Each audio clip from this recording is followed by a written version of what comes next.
Hey guys, welcome or welcome back to my channel.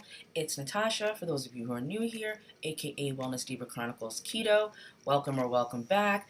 We're going to get into another test style video. This is going to be for the Beyond Meats company's Beyond Burger. I was very curious about this and had to give it a try for you guys. I'm going to give you guys macros based on the way I put together my Beyond Burger. Of course, you guys can feel free to do calculations if you add something different. By the way, go ahead and make sure to subscribe, like, and share. If you do like the video, it really helps the channel. I recall seeing or reading somewhere that you're not supposed to freeze these patties, so I just refrigerated them when I brought them home from Whole Foods. Also, I was pretty impressed with the macros, only 1 net carb per patty, and they're also soy-free.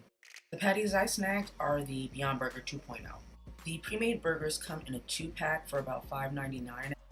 I noticed some people that did reviews of the Beyond Burger patties mentioned a smell coming off of the patties that was very distinct. I didn't really get that from these. The patties smell pretty fresh and just kind of neutral. I would definitely say that the patties themselves look, handle, and move just pretty much like authentic beef meat. Here's a good close-up look at the patties.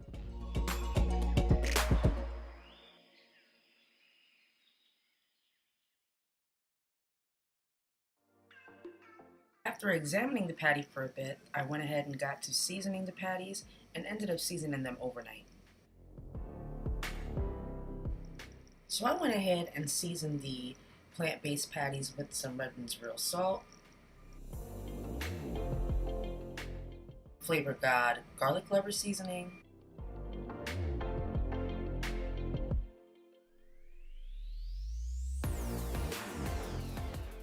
onion powder,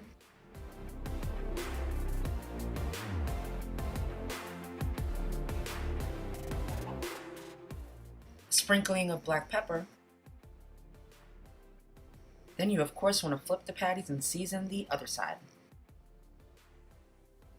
Then just go ahead and repeat your seasoning process.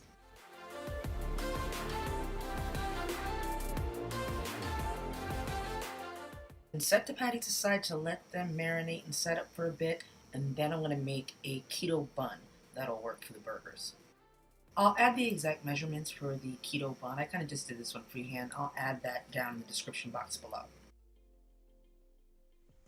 I went ahead and sifted together the almond flour, xanthan gum, and baking powder, as well as baking soda, and then continued to add all the other dry ingredients to a bowl.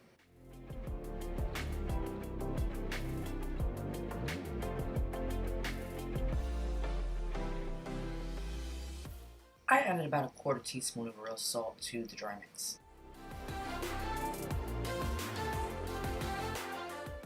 I then added 2 teaspoons of baking powder to the dry mix. I also added a 1/2 teaspoon of baking soda to the dry mix. I then just gave the dry ingredients a good mix to make sure they're all equally combined. Once I had all the dry ingredients well combined, I start to add in the wet ingredients. Some egg whites, apple cider vinegar. Then just give all the ingredients a good stir until you start to see a dough forming. I intended to test one burger with the bun for the video and for you guys, but then I also wanted my son to get to try the patties, and he doesn't like burgers with buns, he's just going to want it bunless, so I just made this into one huge burger bun. Next, I just spritzed a parchment lined pan with a little cooking spray and formed out the burger bun right there, and then next I'm going to top it with sesame seeds, and then get it in the oven, 350 degrees, approximately 15 minutes.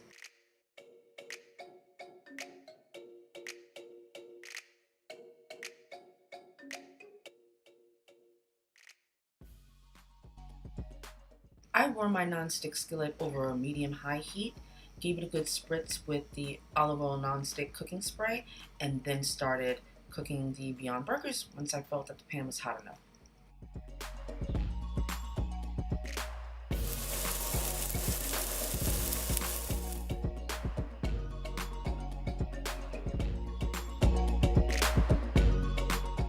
So I just go ahead and sear the burgers equally on both sides.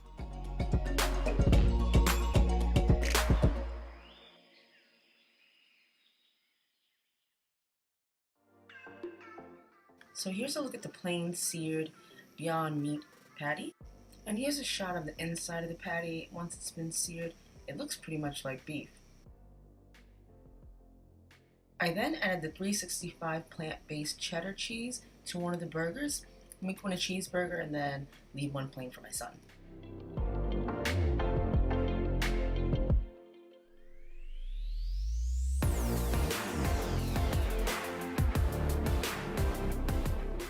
Also, once I add that cheese to that burger, I'm going to go ahead and drop a few ice cubes in there and then cover it so it'll steam and help the cheese melt. It works with dairy cheese. Let's see if it works with this one.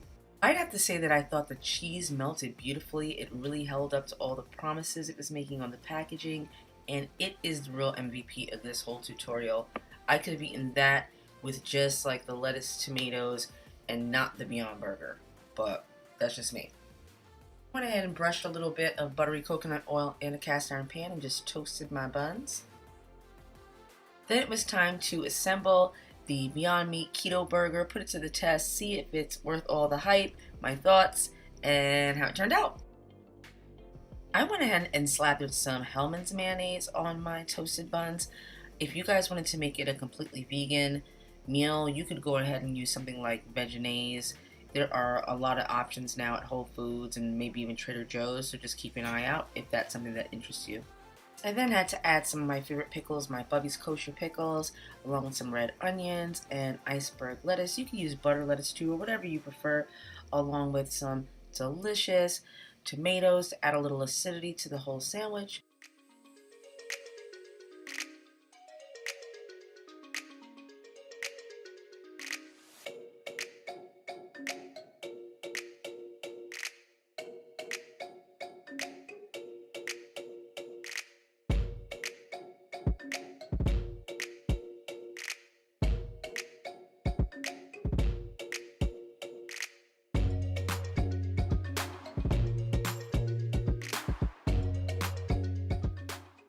Ultimately, the Beyond Burger and other options like the Impossible Burger that it seems you can only get in restaurants may be good options if you want to do meatless keto, if you're vegetarian or vegan. But for me personally, if I have an option between this and in particular, or let's say grass-fed and grass-finished high-quality beef, I'm going to still go with the high-quality beef. Whether you decide to dive into the plant-based burger side of things and keto, or you want to stick with grass-fed beef, or do something that's a hybrid, everything in between, I hope this video was valuable in some way to you, and happy ketoing. Have a great day.